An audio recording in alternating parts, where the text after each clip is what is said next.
what we have in the product is the ability to discover Hyper-V hosts. Basically here you can see one of these hosts. It's a standalone host. It has a couple of VMs, no clusters. We can discover more hosts if needed. Okay, so I guess you've seen the backup job.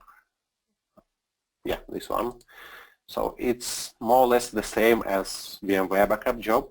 Let's say we can select a VM and repository, and that's basically it. So we don't need application awareness. It doesn't work yet. So it's more or less the same backup job that you can see for VMware. We also have a replication job.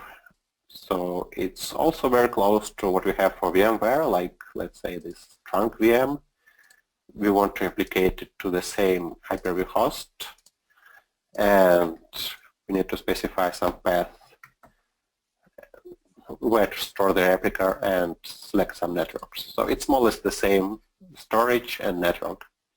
And then here in advanced section we can select the disks that we want to replicate and do some fine-tuning, including seeding if needed. And then the other steps are the same as for VMware. So it's nothing new here. So that's Hyper-V job. We can even run it. So here I have their Hyper-V manager. It's a client to look at Hyper-V system. So when I run this job, basically to create this trunk VM replica. And then we also have recovery jobs, like for example when we run this job, which is Hyper-V backup.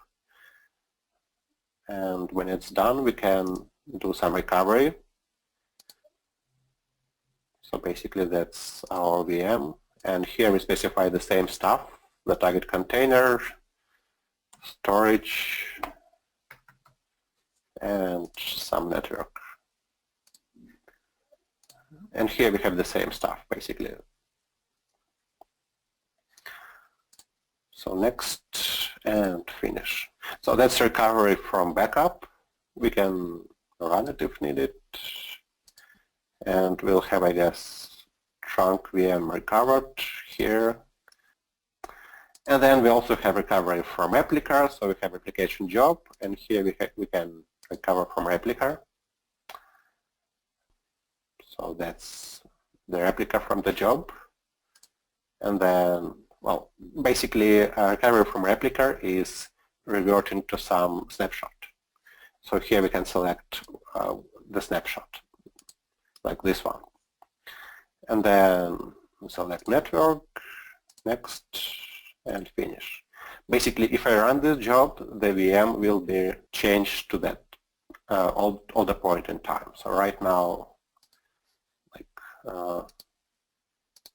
yeah, it may have some snapshots, and the snapshot will be rolled back to the previous version, basically. So in general, I guess that's it.